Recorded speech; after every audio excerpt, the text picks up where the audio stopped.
Good morning, everybody. It's wonderful to see you all here. My name is Ilana Levey, and I'm a managing director here at Gallup. And at Gallup, our mission is really to help leaders make better decisions by understanding the will of the world in all aspects of life, including in the workplace. And today we're gathered for, I think, a really timely and important discussion, really drilling down on the evidence about how women fare at work and how workplaces can both impede and support women's well-being. And I think that you know that there's been much attention and discussion about promoting women's well-being and helping women succeed as leaders in the workplace. But at the same time, we're seeing record levels of stress, of worry, of burnout for women. So we know that although there's been quite a bit of attention paid, it's not really translating in how women feel about their lives at work. And I think this topic clearly resonated with many of you. It's wonderful to see you here all in person. We have 5,000 people who registered to join us online. And I'm sure many of you, like me, had some stress and worry this morning balancing childcare and drop-off, and will I make it on time, and what emails am I missing? But I'm glad we're all here to have this important conversation, and thank you for joining us.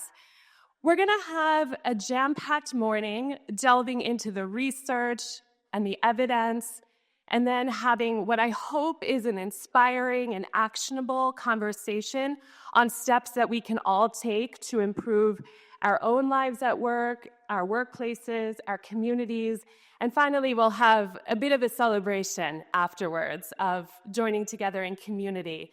I want to acknowledge that Gallup, we're very excited about our partnership with WOHASU, truly an inspiring leader in the well-being space that I know many of you are big fans of. And I wanted to welcome our partner, Karen Guggenheim, to this stage. Karen is an entrepreneur, an inspirational well-being leader and practitioner. She's the founder of the World Wellbeing Policy Forum and the CEO of the well-being platform, WOHASU. Welcome, Karen. How is everyone today? I want to thank all of you for being here in person and all of you joining us online for this very important moment in time. And acknowledge as well our partners, Gallup, who have hosted this amazing event. And I feel like this is the beginning of something very powerful because we're uniting data and action and heart and community. And the panelists who will be introduced later, thank you so much for taking the time and sharing your expertise with us today. We know that we're here because women are facing unprecedented challenges at the workplace, like Ilana mentioned. They're balancing roles, breaking barriers, and carrying the weight of expectations, sometimes from the outside and sometimes on the inside, and we know what that's like, those inner expectations. And sometimes this comes all together at once. Now, focusing on women's well-being at work leads to meaningful, measurable impact for everyone. Everyone benefits. Our vision with the WOHASU Women Initiative is to use our platform to foster workplaces where women thrive, where we take action for this to happen, where well-being is more than a buzzword, where it is a strategic pillar of an updated definition of success. This isn't another program. It's part of a larger movement, one where we put well-being front and center.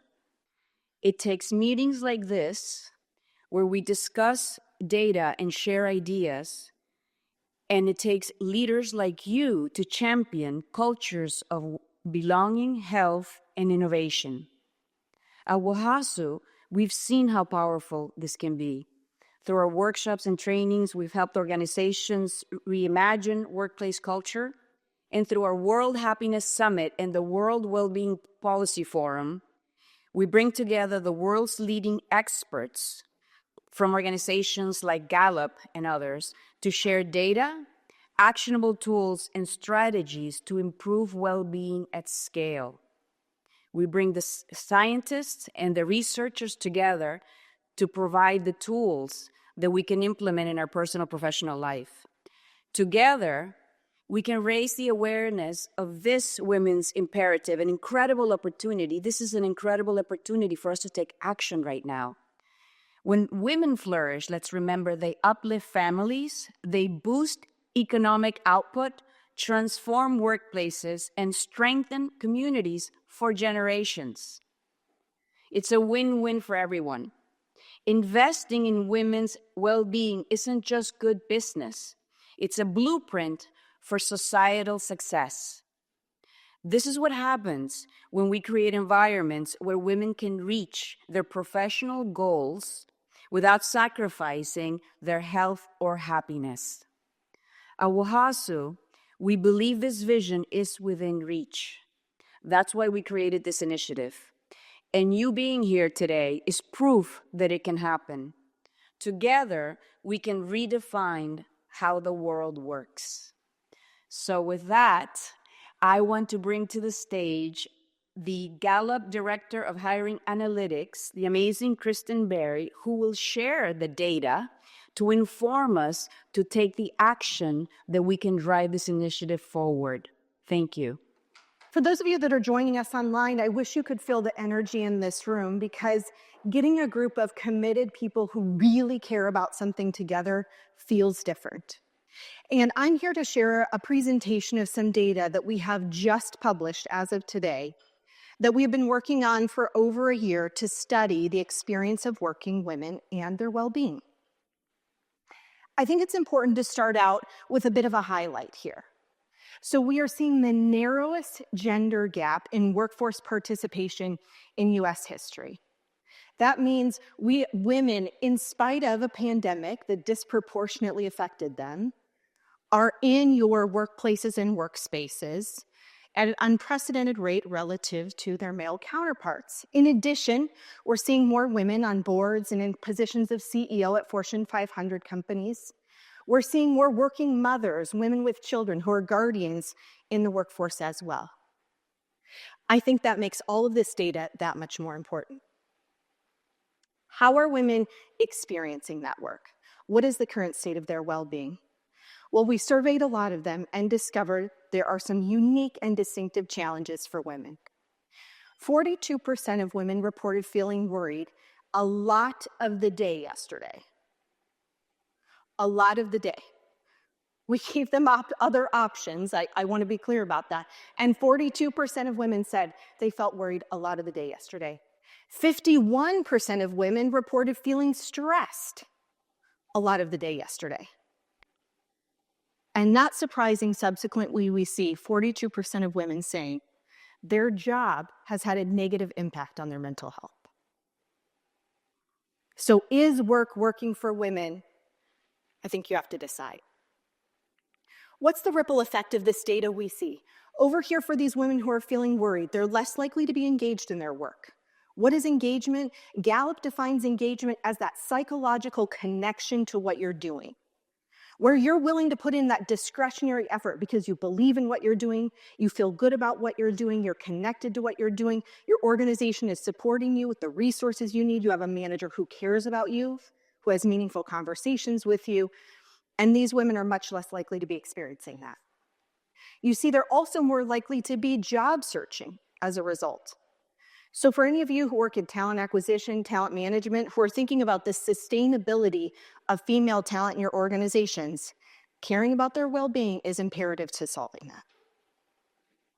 And unsurprisingly, these women are much more likely, almost 2.5 times as likely to feel burned out. We see the same results for women who are stressed, less likely to be engaged, more likely to be job searching, and even more likely to feel burned out. And most critically, for these women who show up at work and are feeling that work is actually taking away from their life as opposed to giving them life, they're very, very likely to be sitting at their desk feeling like there is no wick left on that candle.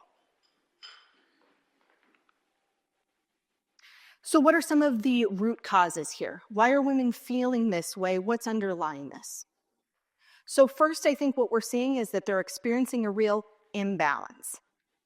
Work is encroaching into their life is encroaching into work. So we asked women about what it takes to integrate those things and how often they're having to respond to the different aspects of their life.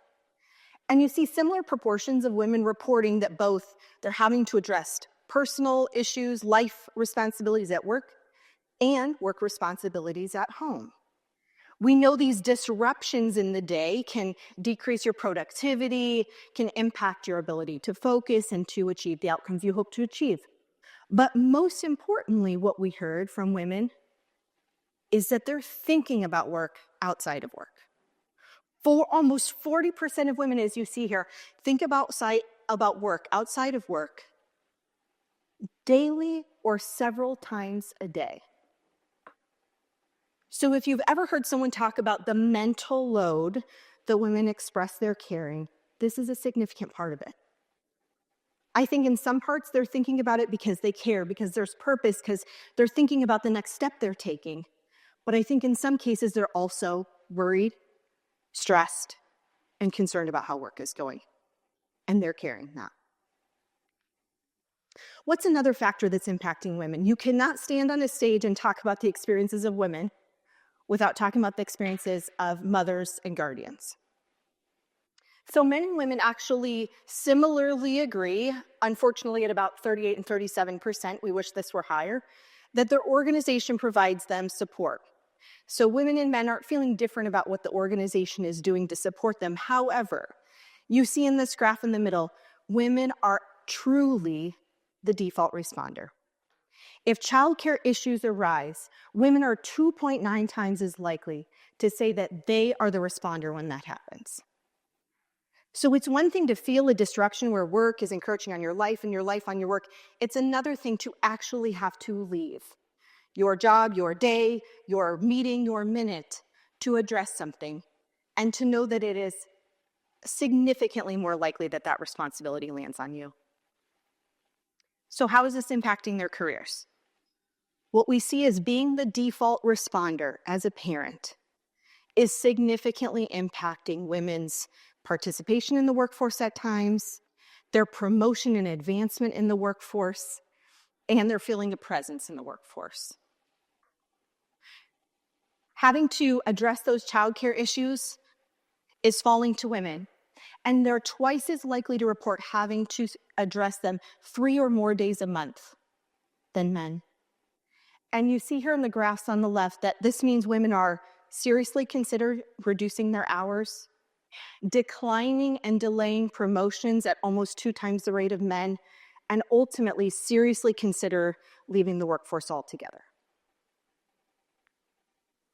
So advancing women, promoting women, creating a sense of belonging for women, and certainly for those of you who are thinking about representation and leadership, turning a blind eye to this challenge women are facing means we are not going to accomplish our goals. Getting women into those positions means supporting them at these critical times in their life.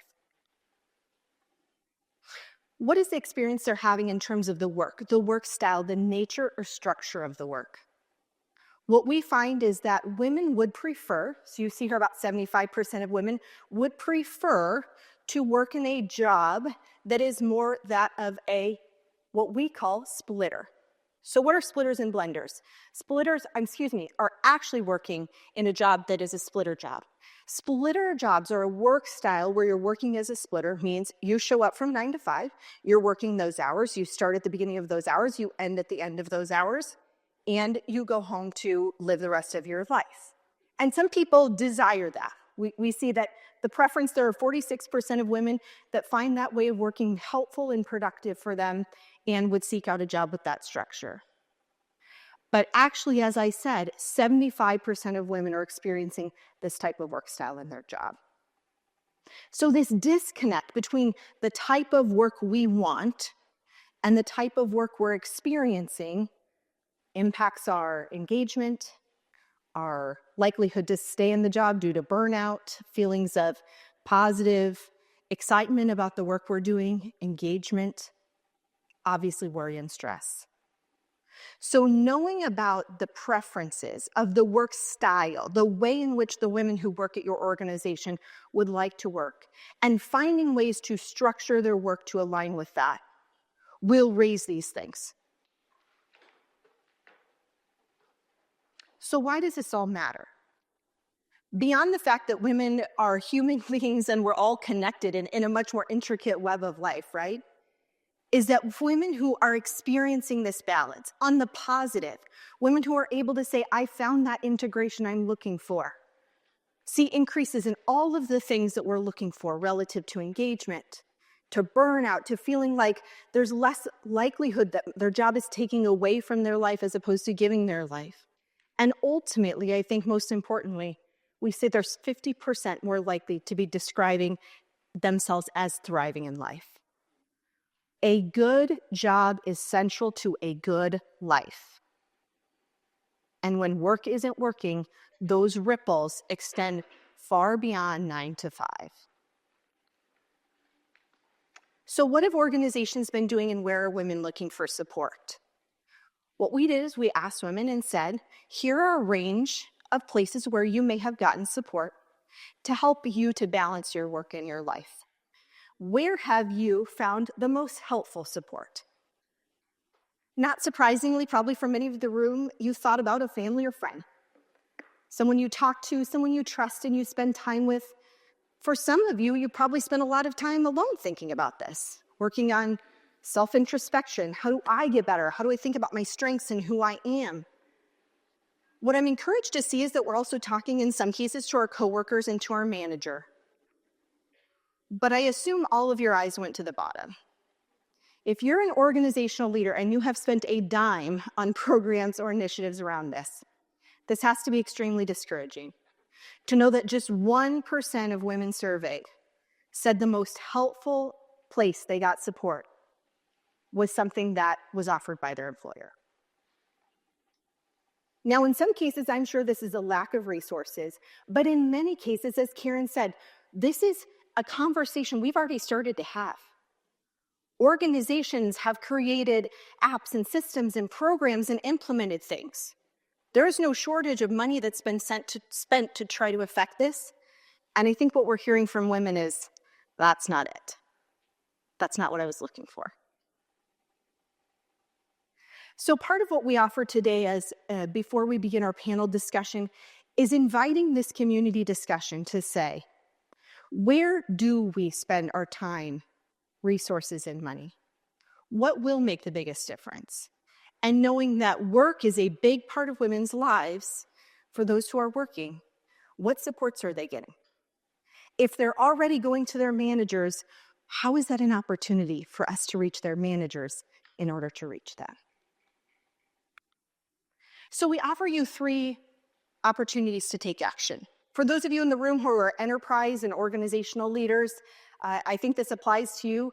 But we also know there are many of you that are in the room and are following us here today online that are policy leaders, that work with foundations, that are going to be writing grants using data like this. So I think all of this applies to you as well. The first thing we need to do is establish informed policies, programs, and resources.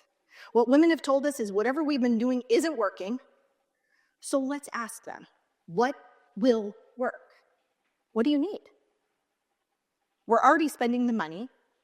That's not working, so let's spend the money where it will work.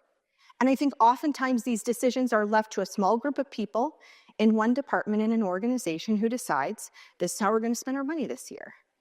And that there's not been broader conversations with hearing the opinions and preferences of the employees of that organization. Again, or for those of you who work outside of enterprises, how are we getting into the communities to learn from people directly? What programs would be most helpful? What funding would be most helpful? Secondly, we have to reach their managers. You saw that. Of anyone at work other than their coworkers, the manager is our, I would even call it kind of a fulcrum. This is our opportunity to reach those women either positively or negatively. And managers, as we know, are feeling a tremendous squeeze right now with the job responsibilities they have, their own engagement and well-being. And adding one more thing to an overburdened manager's plate can just kind of spill over in a really negative way. So what training, what development, what support are you providing managers in order to have these kinds of conversations with the women and even broadly with all of the employees on their team? And then finally, I would argue none of this works if it's all done without a committed culture that is aligned around well-being, that values individuals and their well-being, because well-being is our access to sustainable performance. We can do something and be something for a minute when it's needed. But to be able to do that and be that consistently over time, to have sustainable performance, we have to be supported and well. So culture means our decisions are in line with this, our actions are in line with this, our communication is in line with this, and who we are and how we show up. And for the leaders in the room, I am speaking to you absolutely. This means modeling the behavior, describing the behavior, and showing your employees through who you are and how you lead the organization that this matters to you. Culture is king, and none of this happens if we don't first connect this to something we value and believe in and show our employees that we're committed to this as part of our purpose. So I've shared the data. I've shared some insights with you here, but we don't want you to feel like you are just left here with a bunch of numbers from Gallup. We intentionally have invited a group of panelists here to have a discussion based on a series of questions that we've drafted and received. And we want to start this discussion because none of this matters if you don't leave here and feel like you can take an action as a result. That change here is going to happen in response to each of us doing the thing that we are closest to. Taking that next step that we can take in our organizations, in our lives. So I would invite Ilana back to the stage to introduce our panelists so we can begin, hopefully, what I think you'll find to be a very thoughtful discussion. Thank you.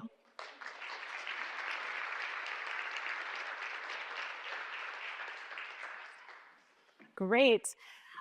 Thank you so much, Kristin. I think we can all agree, very thought-provoking, somewhat concerning, somewhat inspiring, and a lot to unpack.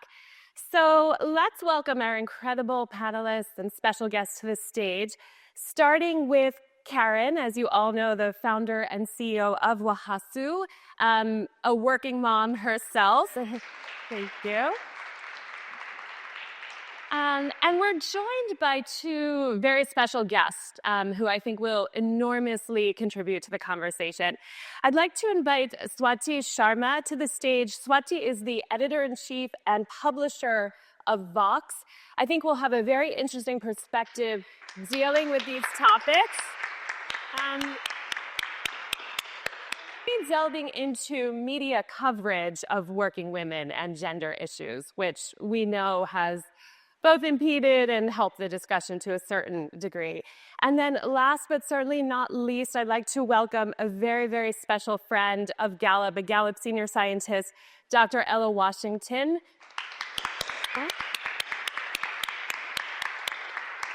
Ella is an organizational psychologist. She's a professor at Georgetown University. She's a best-selling author along with Karen, and you'll have the opportunity to engage in their content after our discussion today. Ella really is truly a renowned expert on workplace cultures and what it means to be your authentic self at work and really unpacking what makes for a culture where employees can thrive.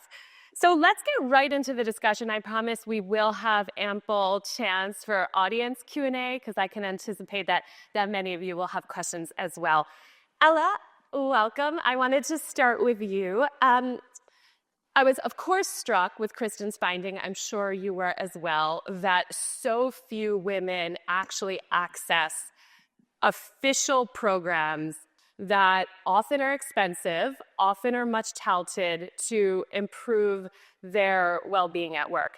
So from your perspective, what's this disconnect really from? Why are so few women accessing programs that are designed to help them at work?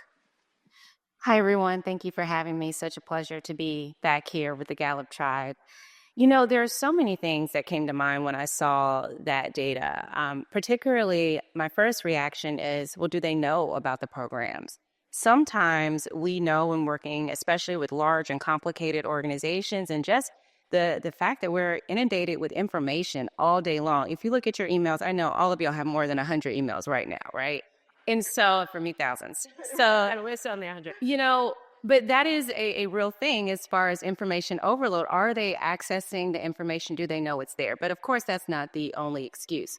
I was also struck by the 25% number. And, being a Gallup tribe person, it is the manager, right? And so if only 1 in 4 women are seeking the advice and counsel of their manager, and let's say their manager doesn't even know what resources and tools to point them to, that gap is going to continue to widen. And so I think we have to be much more aggressive about, one, making sure that women know the resources that are there, but two, also being aggressive in understanding what's working and what's not. And I think we can easily just get in the rut of, this is what we've always done, this is how we've always done it, it worked 5 years ago, but not realizing that with each passing year, there is a shift of the needs in the workplace, especially for women. Yeah, makes sense. Thank you.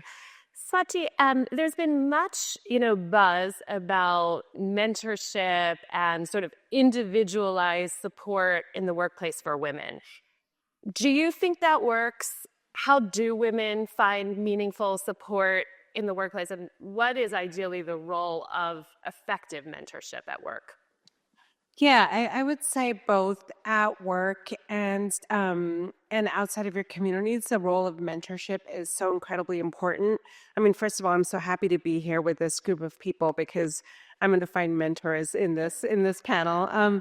But I think the big thing is being able to find your own personal board of directors goes such a long way. And they can be women, they can be men, but it is that need that women do have to find their own networks. They do have to find their own mentorship. And one key thing I think about is often we think about our mentors, our personal board of directors should be in your workplace or should be in your profession.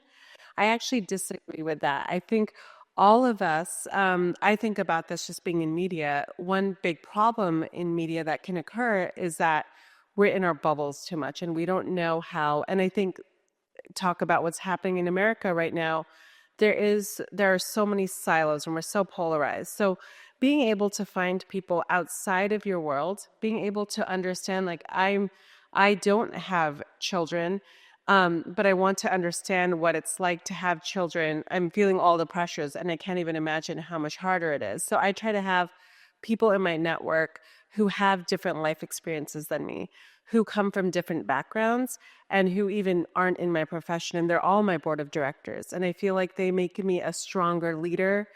They give me the kind of mentorship I need, and they help me understand things that I wouldn't. I think it's absolutely important to have women in your network, but also men, because there is things to learn from and things to understand how their mind works and maybe move in a different direction. But that only happens if you really understand and how they think and how they've been able to lead.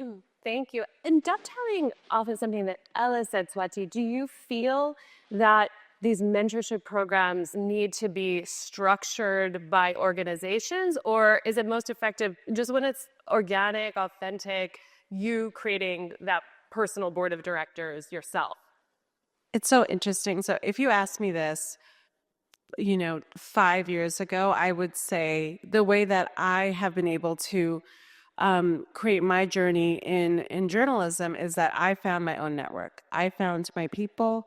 I made the connections, and because I'm an outsider and I'm not from this world, I found, okay, these people aren't actually the decision makers. Who are the decision makers? And I created and found my people. Now, as a leader, leading this great publication, I'm realizing, and as I talk to younger people, that's actually not great. Like the burden that I had to figure out all of these really tough ways to find success, I don't want people, especially people from different backgrounds, to have to take that same burden. You do have to a little bit be, a self-starter in terms of finding people outside of your network. But I do think workplaces should do a lot more to have mentorship programs, especially when you want a diverse workforce. You absolutely need to create some networks for people so that no matter what your background is, you can find success in a workplace. Ella, from your perspective, I know you might want to react about what is the role of mentorship in a thriving culture of well-being? So you know I want to jump right back in here. Well, mentorship is certainly important, but I'd be remiss if I didn't highlight the research that's really clear that women are over-mentored and under-sponsored. And so What's the difference? well, so a mentor is someone that usually can ask advice for. They can be a peer mentor. They can be someone 1 to 2 levels up in your organization. They are there to support you. And so I agree. Your mentors should be within and without of not only your organization, but your industry. Think about someone who you trust their advice and guidance, even if they don't know all the intricacies of your everyday life, right? They've walked that path. They have a clear understanding and they're willing to help you. However, sponsorship is usually 2 to 3 or more levels above in the organization. And a sponsor is someone who can open your eyes to opportunities that maybe you don't even know about. They often have the power and influence to speak your name in rooms that you're not in.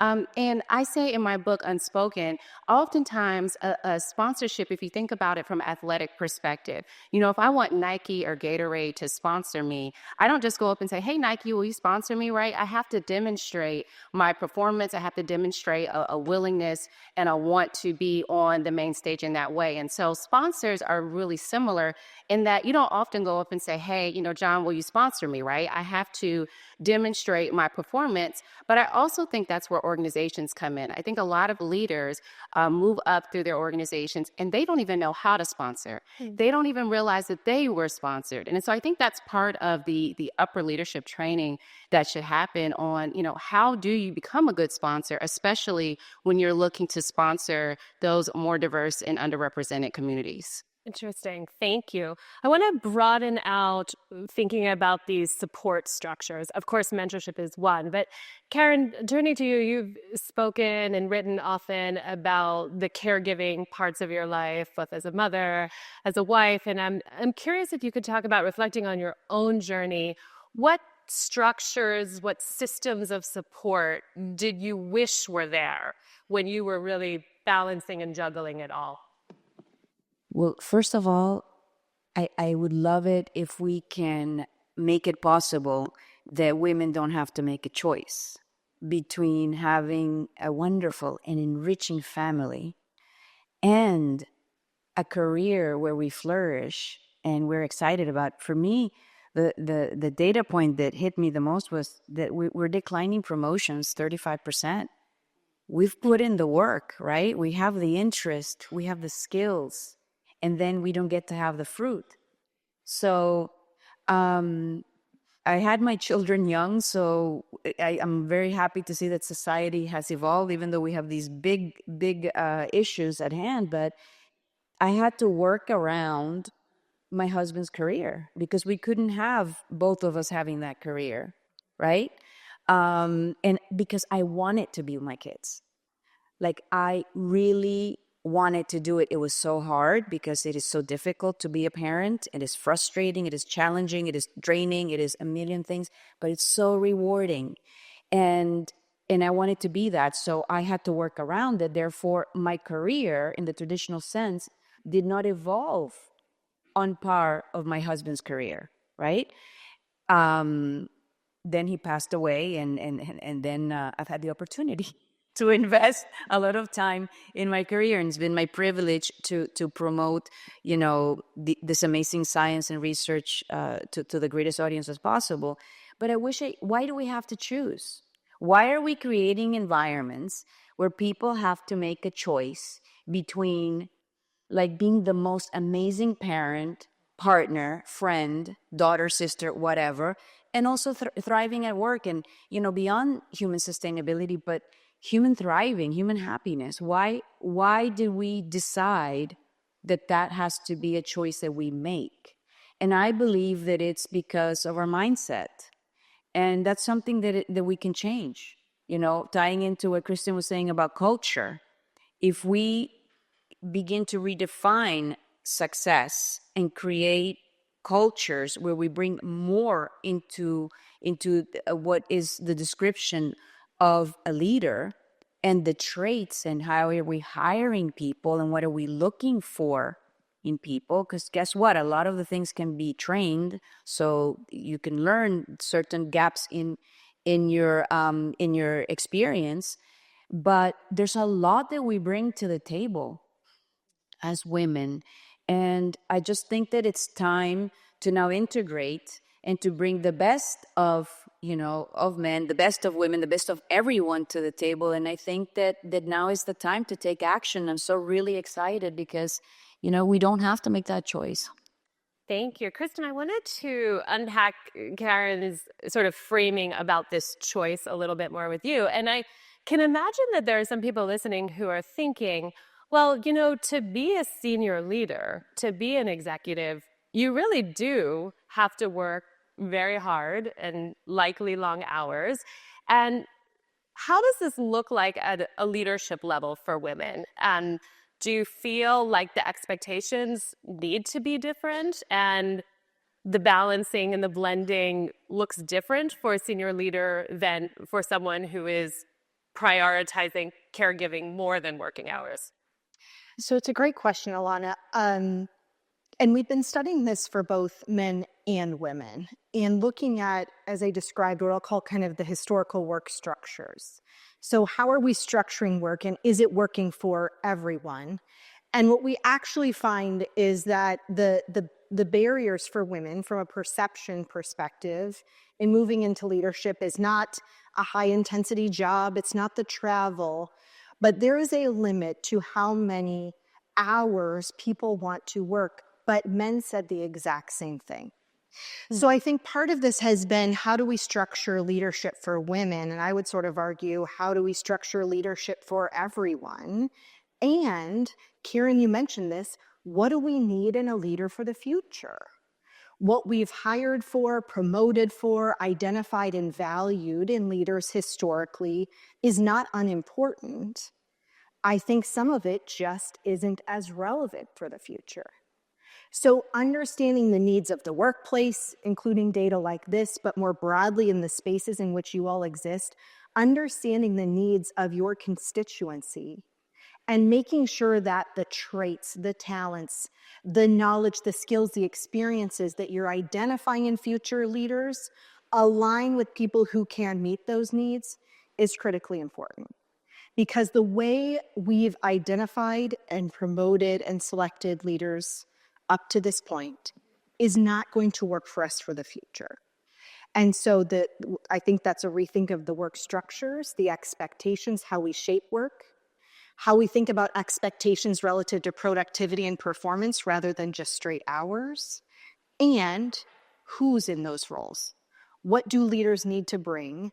And for any of you who've been spending time thinking about AI, I think some of the more transactional parts of our jobs will be less likely to be done by us.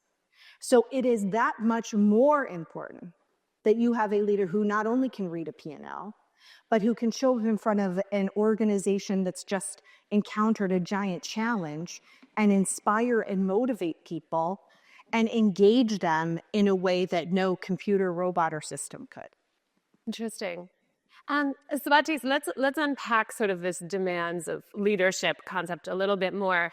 There was a recent book and numerous articles that we've read that talks about this sort of authority gap in women's working life, that women in particular, they're often viewed as less competent or less authoritative, even if they hold the same position or have the same qualifications as male counterparts. So this perception of a stylistic potential deficiency for leadership. Have you encountered those biases in your own life? And from your perspective, how can organizations mitigate and address the fact that the style of leadership for women may look different? Yeah, I absolutely have encountered this, unfortunately. I think we all have. I think the way that I approach this is I basically have two choices. I can try to mold myself after a lot of the men who have had similar positions or my peers who are men who have a similar title as me, and I can be like them, dress like them, talk like them. That is not who I am. And I just believed, I made a decision early on that I am who I am and I'm in this role because I am who I am. And I think looking at all of this data and what's happening, a change is needed. So I want to be able to lead in a way that's authentic to myself. And that can be I really like wearing makeup and I wear sometimes a lot of makeup, but I'm going to do that and maybe the only woman in the room doing that. I also I believe in crying. I'm okay if you have a tough meeting and someone on my team is crying, or if I'm talking to the CEO and I'm really mad. And I don't tear up when I'm sad. I tear up when I'm mad, and that's okay. And I don't hide that. And that's the kind of course I can learn how to, suppress all of that, but I don't want to. And so I'm hoping, just as we discussed earlier, that, I'm trying to show the behavior that I appreciate. I lead with my heart, but I'm very open to making tough conversations. I'm very open to having, as I was having a conversation with someone here, tough conversations with kindness. I think that's really important, but I think it's really, I'm an empathetic leader, and I'm not going to change that. But it is a challenge, and I'm ready to accept that and ready to also manage up. I think another point that has come up in these conversations is all the things that leaders don't know, all the things that they may not have an understanding of the programs available, or so there's a lot of managing up you have to do, and I think I'm very open to doing that. I am luckily at a workplace where that is so welcome, and I work with so many women, and my boss is a woman. But even if you have a woman who's a boss, I think it's really important to keep all of this in mind and keep in mind that we are in a moment of change that is needed, and it's okay to step out of the ways things have previously worked. Interesting. Thank you. Ella, you've written extensively about the pros and cons of being your authentic self at work. And from your perspective, I mean, should women leaders be constantly talking about their caregiving responsibilities and sort of the demands of facing them in all aspects of their personal life? Or do you feel like there's a challenge or threat of sort of going too far and bringing your whole self to work, particularly as a woman leader? So listen, we all would love an ideal world to bring our whole selves, our whole authentic selves to work, right? But the reality is that research is super clear that especially when women and people of color do bring their authentic selves, they often face backlash effects, right? And so I want us to be able to navigate with the knowledge of the current state while still working towards structural and cultural changes in our organization. So what that looks like is, if you are a woman, absolutely lean in, talk about your kids if you're comfortable, but be aware of the research and the data that someone in the room may be judging you. They may assume you don't want leadership. They may assume things that are incorrect about you, right? And so it's not to say it's a don't do that. It's with that knowledge and awareness, making sure that you're continuing to advocate for yourself when it is promotion time, when we do have those performance conversations. So it's not about diminishing any parts of yourself, but it's being able to navigate with the knowledge of what the current workplace environment is. Additionally, I would say from a leadership and cultural perspective, it's our jobs to be bias interrupters. And so when we are in those performance conversations with our colleagues and we're evaluating a team member and someone says, oh, well, didn't she just have a baby? Are you sure she wants that promotion? it's our job to say, absolutely, I've spoken with her, or we should ask her. We should offer it to her and ask her, right? Instead of letting those comments just fly. And furthermore, if we really want to be allies for ourselves and for others in the workplace, you would even interrupt that bias by saying, that's an assumption that we're making. That's a bias that we're demonstrating in this moment. Let's not make those assumptions, right? And it doesn't have to be confrontational. It can be kind. But it should be true, right? And so I think we need both those navigation tools as well as the cultural changes and the courage to call out those moments of bias in order to shift them. Thank you. Kristin, what does Gallup or other research tell us about how women and men may manage or lead differently? And is there an empirical base to suggest that stylistically, yes, there may be different approaches for leadership for men and women?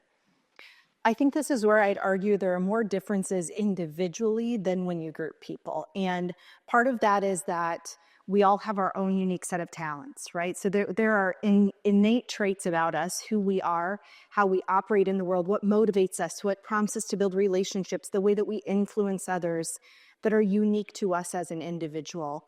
And what we don't find is that those are wildly distributed differently between men and women. There are women that lead with courage and there are men that lead with courage. There are women that lead with empathy and there are men that lead with empathy. I think some of this is a bit about what we've heard from several of the panelists, is a bit of us trying to model one specific style of leadership that has existed and thinking that's the one path. So to me, the opportunity is to start to broaden that perspective of what makes a good leader, to have science and research inform that, as opposed to our feelings or our perceptions. What makes a good leader? What do we see good leaders doing? How are they showing up? And then also to embrace them in that leadership style. I think that's a piece. We can't say we value something and then not actually value it. So I think we actually see more differences between individuals than between genders overall. And I think, as I sort of made the argument in the first place, that leadership and what we expect of a leader, those demands of a leader, are ready for a bit of a rethink anyway for the future. And I'd invite people of all groups to engage in that conversation, because I think it represents a need from a wide base of people. Thank you, Kristin. Karen, for you, how is the demand of leadership evolving, and what do you think are the most important elements of successful leadership over the next 10, 20 years? Definitely human-centric approach for many reasons. One is technology. Kristin mentioned a little bit about that. And I think that our humanity is going to be our strength, right? And I think that also some of the essence of, or traits or strengths that women tend to have, for example, compassion, empathy, kindness, this caring sense that tends to be higher with women and tends to be more of their strength, will become part of the leaders that we need. And not for 10 years from now, but today. We need that kind of leadership now.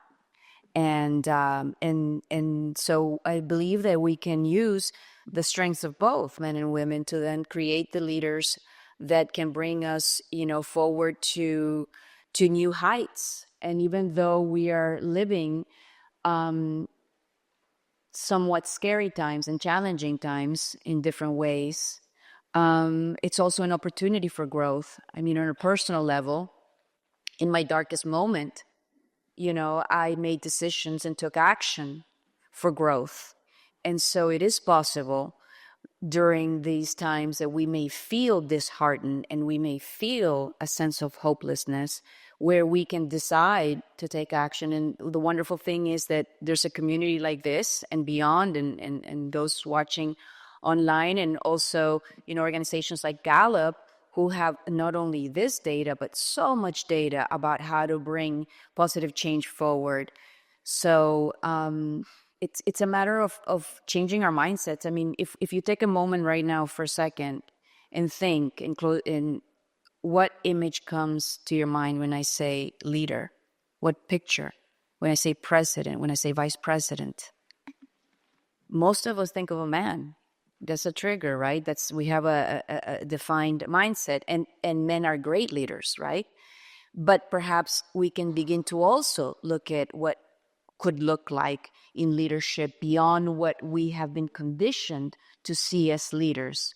And so I think that's very exciting because we get to thrive together. And so by making the pie bigger, everybody's individual piece gets bigger by itself. So it's really kind of like a collaborative approach, but it will require changing mindsets, and that's why data and the research and also media is so important in driving this forward, because it will take all of us. It will take leaders here who are in the nonprofit sector to make grants, like Kristin was saying. It will take business leaders. It will take policymakers.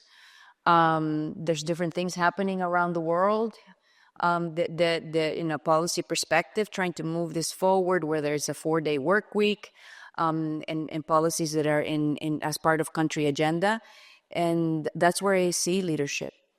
Interesting. Thank you. Well, you gave the opening, Swati. What does the media get right in terms of the coverage of working women, gender issues? What does it really get wrong? So there's a couple things. We had a great article in Vox by a writer, Rachel Cohen, and she wrote about the dread that a lot of millennial women feel about becoming mothers because of the articles and conversations. And she did criticize the media in this way, and I think the reality is pretty dark and tough. And I think she really highlighted some great points and did challenge us to rethink the conversations around that topic. What I think and what I try to do with our organization is think about people are so overwhelmed. There's so much news. There's so much happening, and there's a lot of, tough things happening in our world. But I do believe that people want information, and I do believe that a lot of people want to make a change and feel empowered. And so what I believe that media organizations can do, and what I've been trying to do with Vox, is think about solutions, empower people with, okay, so things are tough. What is a family policy that could make a big difference? What can we do about daycare and aftercare? What can we recommend? What is an ideal family policy looking like? What is not working? And what are solutions? I think giving people not sidestepping the issues, taking them head on, but taking that step forward where you help give people a version of how things could be better can go a really long way. And I think there's going to be a lot of more policy coverage, a lot of change coming in the next administration, and I'm going to keep looking for ways of having coverage that shows people that there is a path and there is a way. And I think that can really help people, especially people burnt out on news, to feel empowered and feel like being informed is powerful. And even doing that in an approachable way will go a very long way for our society. Yeah, that makes a lot of sense. Thank you. Ella, we've talked a lot about leadership, and it seems like in the discourse about promotion of women in the workplace, there's a laser focus on the number of women senior leaders. What other outcomes are really important? Are we over-indexing on the senior leadership component? Well, if you look at the numbers from the past 30 years, the number of women in leadership has not shifted significantly. So I don't think we're over-indexing on that, because it's not changing at the rate we would expect over the past 30 plus years. However, I do think we're overlooking the other parts of the employee experience that are just as important.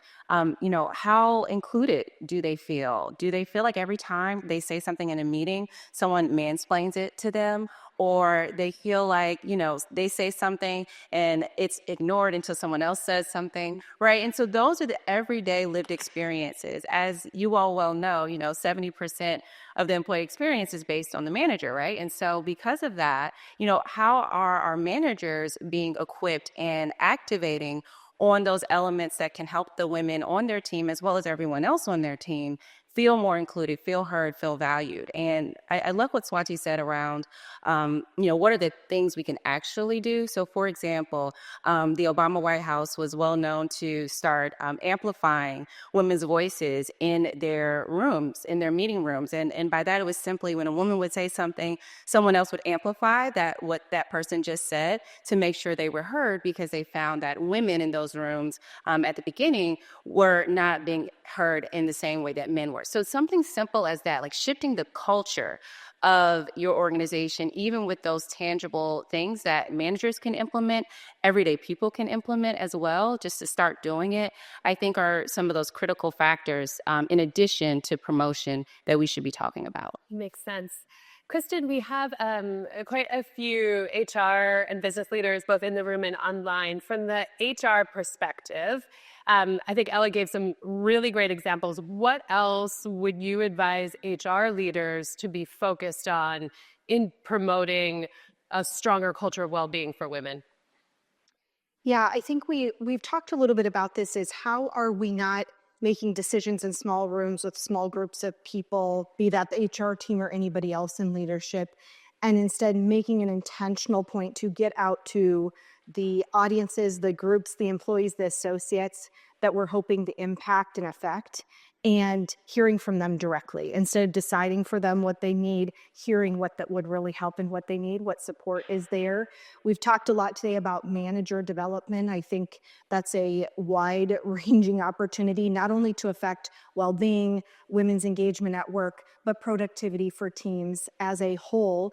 And I think part of this too, I would wrap up in an entire employee value proposition as part of what's going to help you all as HR leaders retain top talent in your organization that are highly productive and are hopefully those people you're looking to develop into leadership for the future, for the sustainability of your organization, that you are creating a compelling EVP and then finding ways to remind people of what's available to them, where you're spending money, how you're including them in those decisions. We know that women are really paying attention to this, and based on Gallup's research, what they would look for to leave their job to take another job, the number one thing has to do with well-being and work-life balance. So even more so than some of those things that you might traditionally be focused on, if you want to attract more women into your organization and find opportunities to add to your associate population, creating a compelling EVP around this entire topic is a really excellent way to do that.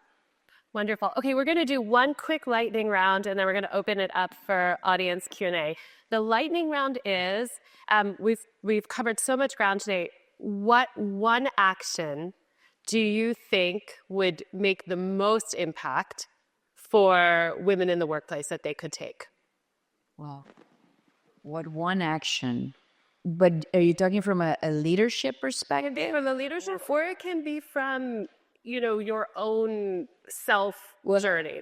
I like the idea of making this a strategic pillar, a strategic initiative, a foundation of your business. In the same way that perhaps you wouldn't operate without a department, finance, operations, etc. I think that well-being should be a pillar, should be a department, should be funded. We didn't talk about money, but should have the funding. It should be the number one priority, because out of that, then that has a trickling effect on productivity and all the traditional business resources. So making well-being a strategic pillar, including women's well-being.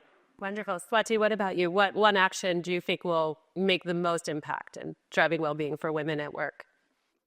I think communication, whether that's like speaking to their bosses about what they need, or checking with their employees to be like, okay, you have a lot of changes. Are you getting all the support you need? I think that communication will go a very long way. Excellent. Ella, what about you? I would add in the communication vein, but specifically speaking out loud those unspoken rules that are killing our workplaces. So not just assuming that something is happening. If you see something going on, or you see someone getting overlooked for promotion, or you see the authority gap in real life, being able and having the courage to say the thing and say, well, last week, a guy was not evaluated in the same way as a woman, right, in this situation. And so speaking those unspoken rules, I think, is critical. Excellent. Kristin, what about you? I think about the people who are in this room today, and for those of you who are joining us online and watching this, to me, we're speaking to leaders, we're speaking to organizations, we're speaking to policymakers, and all of those are things we're going to be continuing to do, all of us on the stage here, and I think many of you. But what one action I think could impact the most is that we each take an action. So what are you walking out of this room doing differently? What are you, ending this video watch? Hopefully you weren't scrolling through your email the whole time. You actually paid attention and said, I'm going to do something about this. I think that is something that has united us as panelists. We've said that it is incumbent upon each of us, that just imagining that some other body is going to do something about this without all of our participation is going to leave us in about the same place we are today. So think about, what are your talents? What are you good at? What are you better at than 10,000 other people? Is that speaking? Is that mentoring? Is that figuring out how to be a better sponsor as a leader yourself? Is that writing better policy? Is that taking this data and getting funding for a grant to do something that would impact women? Figuring out what it is for you that you do well, and then going and aiming it at this problem, because it's going to take all of us, both the men and women in this room. And we'll work on the larger leadership groups and organizations simultaneously. But what's your individual next step? I think that's where the impact's going to start. Wonderful. Thank you. Okay, let's open it up to questions from the audience. And we will have mic runners. I know it's always hard to be first. Wonderful. Thank you for being first.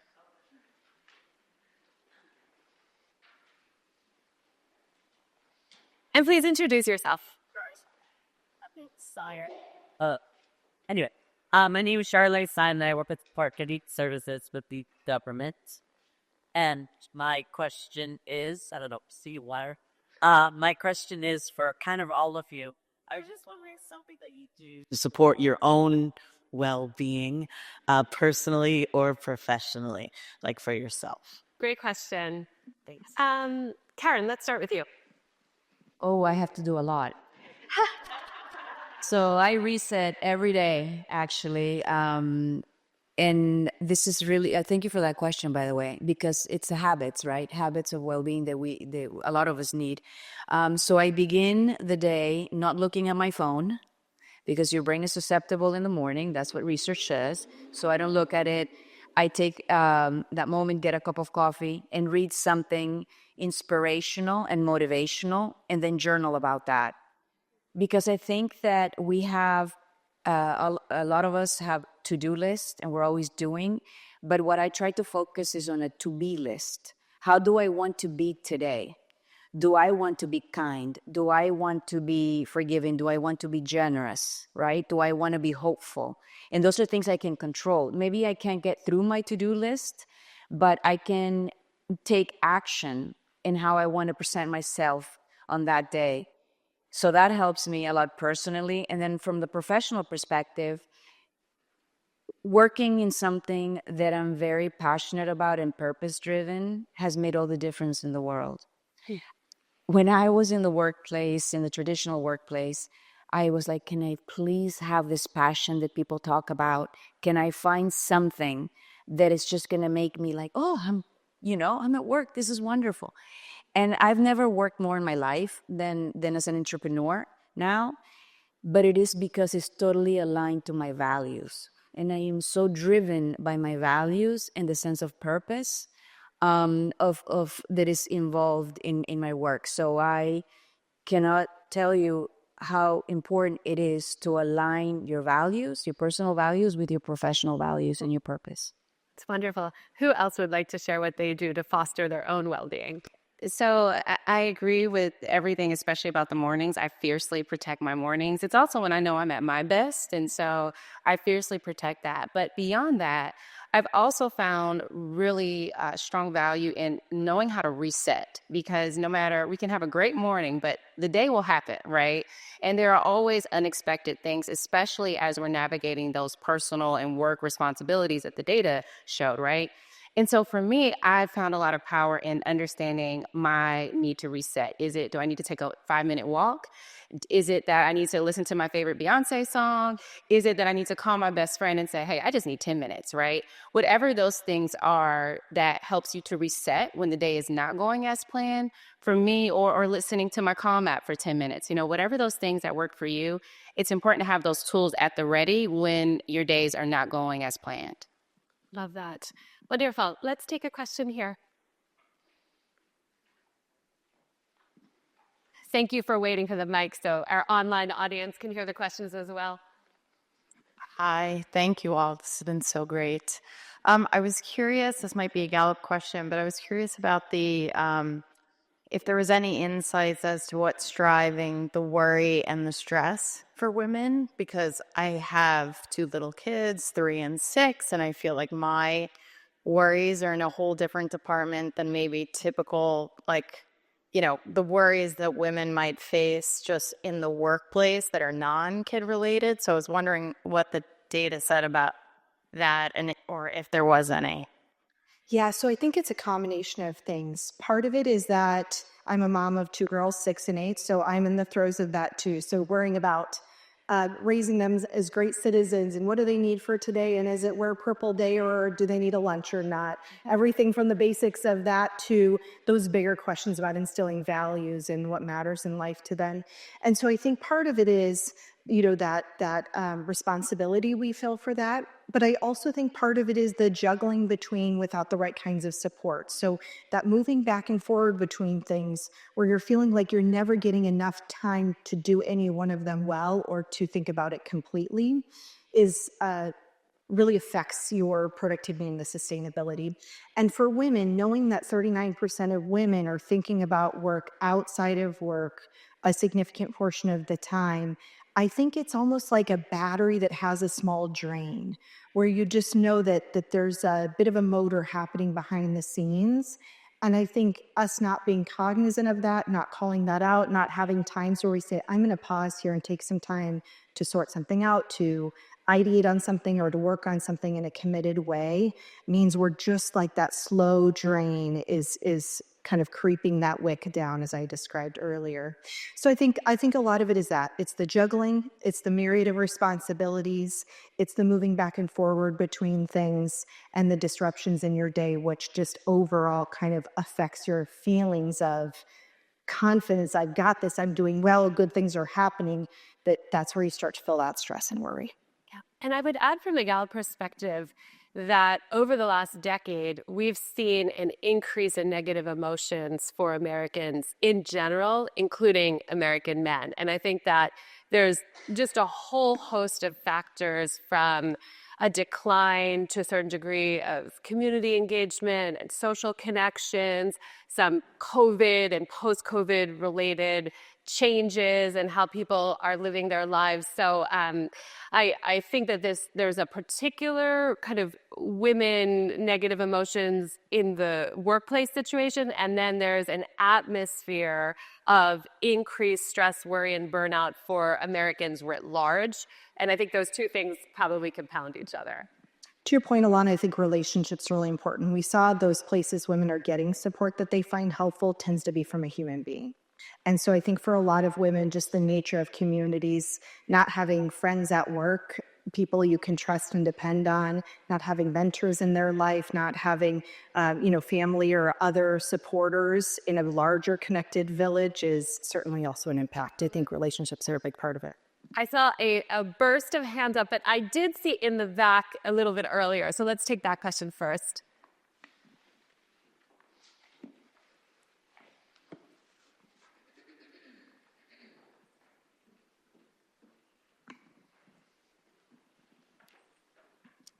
Hi, first of all, thank you all for being here. This has been very informative and very helpful.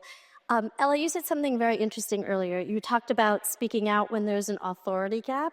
So I did that as a senior leader. So just a little background. I've worked in investment banking. I've worked in consulting, nonprofits, higher education, all of it. And I also took 11 years off to raise my daughter. So I've kind of done the whole thing. And when I was a senior leader in my last role, I got bullied by another senior leader who was a woman, who was also bullying others, but I stood up for myself. So when you said that, the one thing that came to mind for me was sometimes there's not that psychological safety, and sometimes you don't even have that senior, even if you are a senior leader, that doesn't take you very far, right? So the good news is that I now run my own company helping women who want to thrive in the workforce and do all those things, and that's wonderful. But when I was going through that, it really struck a chord because I felt like, how can someone who's done so many different things experience something like this? So I would love from you or from anyone up there some tips on, as people come to me and ask me, what should I do in these situations? My answer is always, listen, if it's not serving you and you can find another role, find another role. She happened to be in charge of finance and HR and all the things. So she riffed me and it all worked out again. But my point being that not everybody has that opportunity to have time to think about what's next for them, right? So when you are in a place of a lack of psychological safety and you're a senior leader and you can't move the needle, what are some things that you can do? First of all, good for you, okay? So thank you for sharing your story with us. I think it's super powerful and it's really relatable. I think everyone has been in that moment where they're like, I want to say something, but I know the power players in the room. Or if I do, again, what type of backlash would happen? So I think first of all, as I said earlier, knowledge is power, right? So understanding, one, where bias comes from is super important. Bias doesn't mean that you necessarily even agree with what's happening. It's the way that we're conditioned by the world. It's the environments that we're in. So oftentimes we do see women being our own worst advocates because we exist in this world that does have sexism, that does have discrimination.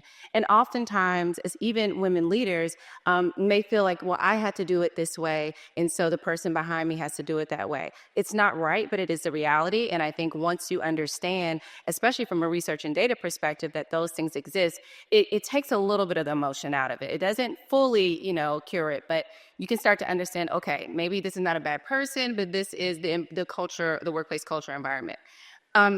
What advice would I give someone?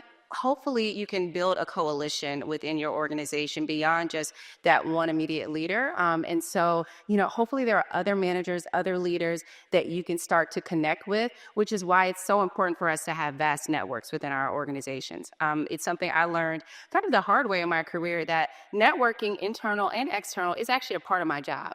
And not just because I'm looking for a next opportunity, but it helps me to know who to talk to in those types of moments.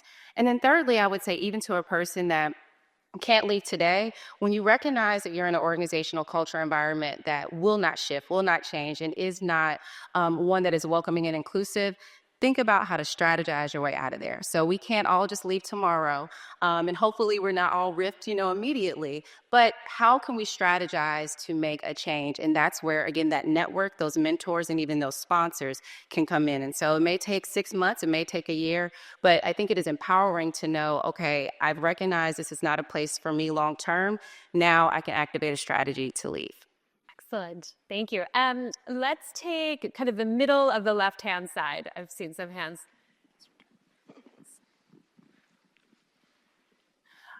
Thank you again for this amazing conversation. Susie Craig from Mental Health America. Someone in the beginning, and I can't remember who, talked about and raised this excellent point around investing in women is good for all of us. How can we make the case, elevate, bring more men? It's awesome to see men here, by the way, but bring more of them into the fold so that we're all doing this together. So it doesn't feel like we're just talking to ourselves. Yeah, great question. Kristin, why don't you take that? I think you mentioned that. Yeah, so I think part of it is acknowledging, we started with women's presence in the workforce. So if you're a leader and you want something to change in your organization, you can't just focus on half of your employees and expect that change will happen or that performance will continue to grow. So I think part of it is thinking about representation of women in the workforce. And that's a great argument beyond just that, I think, kind of the human being element of it. But additionally, I think part of this is about what happens when women thrive and what are the ripple effects. Karen talked about that a lot too, that when we're making investments here, we know that diverse teams are more likely to be innovative, that we see higher levels of productivity from them. And so it's about how are we trying to get to the outcomes we want to get to, and knowing that investing in people is what's going to flip that switch. I think, especially for organizations that are thinking about organic growth, that the best way to get more out of your people is to invest in them. And again, we talked about the AI piece. So as AI takes some of those other tasks, those more human elements of who we are and what we do are going to be that much more important. So I think part of it is making the whole argument that investing in all employees and well-being matters, and understanding the unique needs of women means you'll get really far away in making impact on that goal, and those investments will benefit a wide variety of associates. Excellent. Let's take in the back in the black, or middle in the black blazer right here on the left-hand side. Thank you. My name is Alyssa Zhu. I'm a student at Georgetown University. Thank you. As a young woman, I'm wondering what advice you would give to your younger self to set yourself up for maximizing career success as well as well-being. Love that. Swati, why don't you take that one? Yeah, some advice I give people that has worked really well for me is I think it's really important to try to do this, and in 2 sentences, be able to summarize what you want to do, what your life's thesis, what your mission is. So for me, it's that I believe information is getting people the right information will help decrease a lot of the ills in our society. And that is something I believed since I was in high school. I wanted to be, for some reason, I tried to go into government with that thesis, but then I went into journalism, and that is really what I'm doing every day. But because I had that mission close to me, I apply that to every decision I make, whether it's a job choice or even day to day. How is this serving what I believe I want to do? So if you're able to even think about, this is what I want to do, and it's not an occupation, it's really your own mission, it's going to serve you so well with every step that you take. Love that. I saw 3 hands on the left-hand side. Why don't we, I think we have time, if we could take the 3 questions, hopefully brief, one after the other, and then that'll be our last Q&A round. Okay, hi. Thank you. I'll make it short. My name is Layla, and I'm a freshman at Georgetown University as well. And my question is, sometimes whenever you're in male-dominated spaces, it can feel like there's a competitive atmosphere, or that only one woman can win. And I think that's what makes it hard to find a mentor or a sponsor. So I'm just wondering, when you're starting out in your career and you're in these male-dominated spaces, how can you help shift that atmosphere from competitive to kind of collaborative? It's a great question. Let's pass the mic. Hi, thanks so much. I'm Eileen Yim. I'm a managing director at Pew Research Center. So as a woman of color manager, data nerd, this is just a fantastic conversation. And maybe this is more for Swati. We recently at Pew talked about amongst ourselves, there's something about the quote unquote working class for whom there is something royal we are missing about their needs as workers as well. And I'm just wondering, when you think about these insights, this conversation, would it look different? However you define working class, no one really can. What's different? Is it just exacerbated all of these challenges? What are your thoughts there? And does it matter for this broader conversation about societal change? It's a great question. And then this will be our last question. I can just take it from you, girl. Good morning, Megan Miller, founder of the Intentional Living Method. I loved the question earlier that you mentioned on the micro habits that Karen, you and Dr. Ella mentioned about creating space to hear yourself in a very loud world. And it got me thinking about self-leadership. Were you ever taught how to talk to yourself? I wasn't, but yet isn't that the person that responds to every email, in every meeting, in every room? So I would love to ask you, beautiful women, while we are in this room together, do you have any micro habits that you do when the day goes haywire? Your phone's pinging, emails blaring, people asking you of your time so that you reset, so the real you shows up in the room, not the anxiety-ridden, overwhelmed, stressed-out version. Okay, I love that. Okay, 3 great questions to conclude with. Let's have each panelist take one of them. So male-dominated workplaces and your younger self, the working class, and then the micro habits to reset in a bad day. Karen, you start. Which would you like to talk about? I guess I'll begin with the micro habits. I think that Ella mentioned some. For me as well is identifying the triggers and the glimmers. So I think that we tend to be more aware of how we're beginning to feel in a negative situation, right? Maybe the shoulders start to tighten. Certain things have to happen. We ignore. We're hungry. We're not good when we're hungry. We're not. We need to be rested and we need to be fed for us to be at our best. But I think it would be great also if we focus on how we feel when things are going well, right? Because we don't pay attention to that. It's like, okay, that's everything great.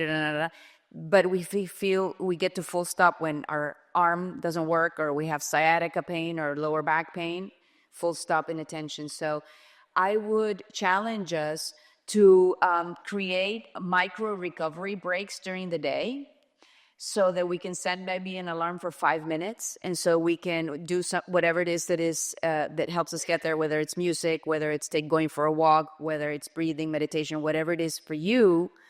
And then to start to raise awareness of what are the moments where you feel great, where you feel in flow, and start to do more of that and understand that that's productive, right? Because that's the other thing. Somebody said, like, I was away for the Thanksgiving holiday and I didn't do anything. I was going to work. I didn't do anything.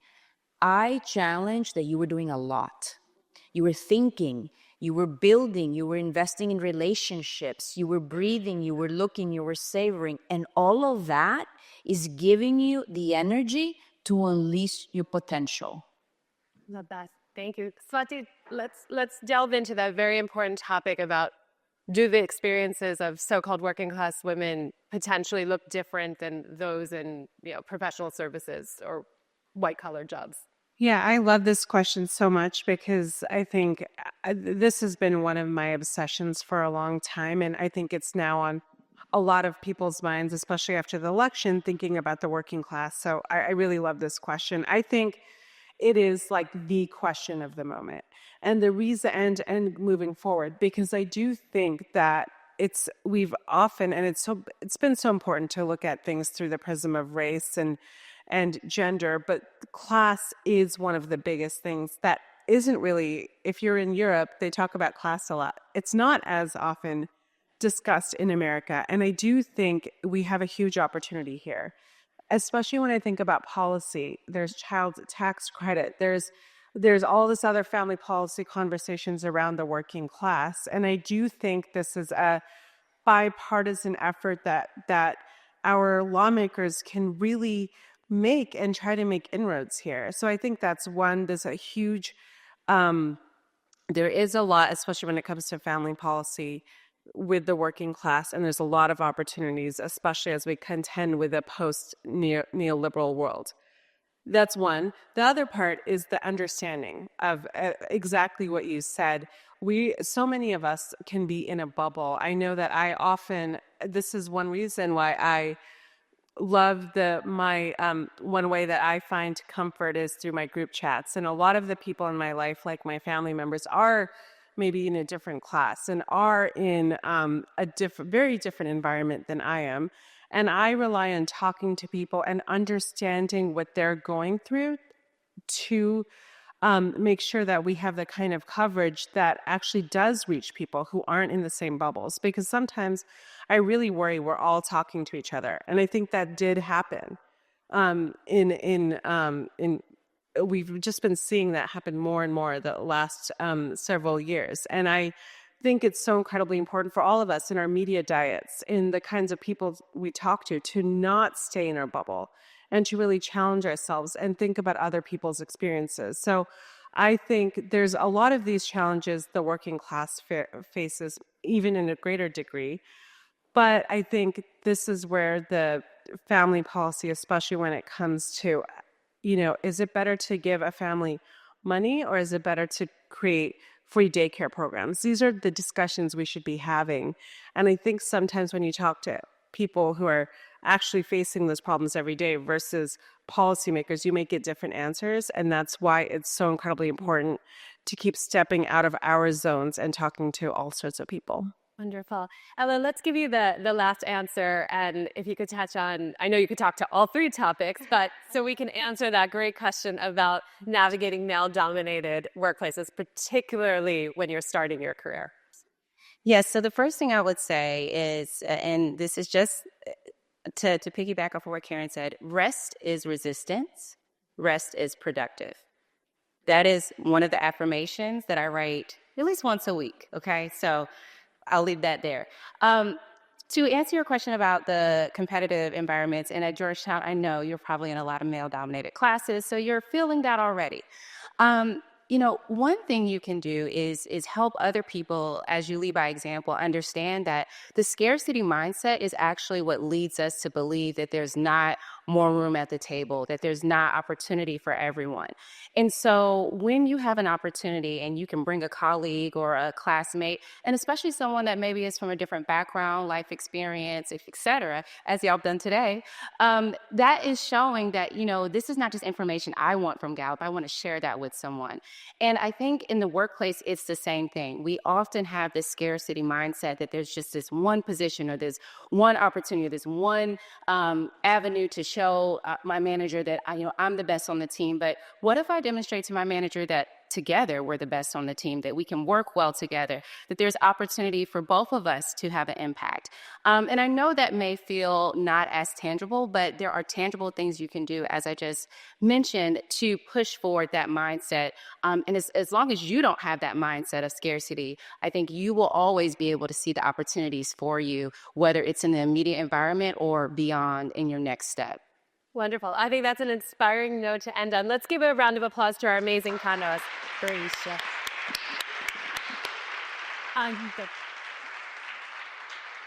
Thank you all again for attending. I hope you're each walking away with at least one insight that you'll carry with you to your organizations, to your lives. And together, I think we can really make this collective change of enhancing well-being for women in the workplace. Two quick housekeeping. We want to invite you, as we conclude, to a reception as well as a book signing from two of our incredible panelists. They both have copies of their important books here. So we invite you to engage, have some food, have some conversation, and engage in the book signing. And I will turn things to Karen to conclude, talking about an upcoming very special opportunity with WOHASU. Thank you so much, Ilana. And first of all, again, thank you, everyone. Thank you, panelists. You were amazing. And I'm so honored and inspired to hear and learn from you. I can't wait to hear from all of you here and how we can make this collective change.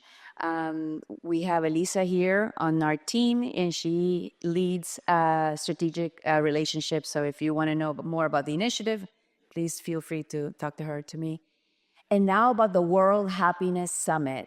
Okay, this amazing event is happening for the 7th time in March in Miami. And because we would like you to be there very, very much, we're offering those of you here in the Gallup community a discount to come to the summit. We gather the world's leading experts in the science of well-being, happiness, kindness, forgiveness, purpose, meaning. The theme is hope and community. So we can learn hopefulness, we can learn practical optimism, and we can do that as a community. So we're very, very excited to continue the conversation with you there. I also want to say that our friends at Clinique very generously donated fragrances, happy fragrance, for those of you who are here. And while it sounds like a funny or a fun gimmick, actually, the perfume was done and created after they did research. So a few decades ago, they did research to women around the world, and they asked, what do you want? Then it was about money, power, position, happiness, and women, by and large, voted for happiness. So then they went about to create this fragrance, and they were very generous in donating that for you all here. So I can't wait to continue the conversation with you all, and thank you for everything that you are going to do to drive this change forward. Thank you.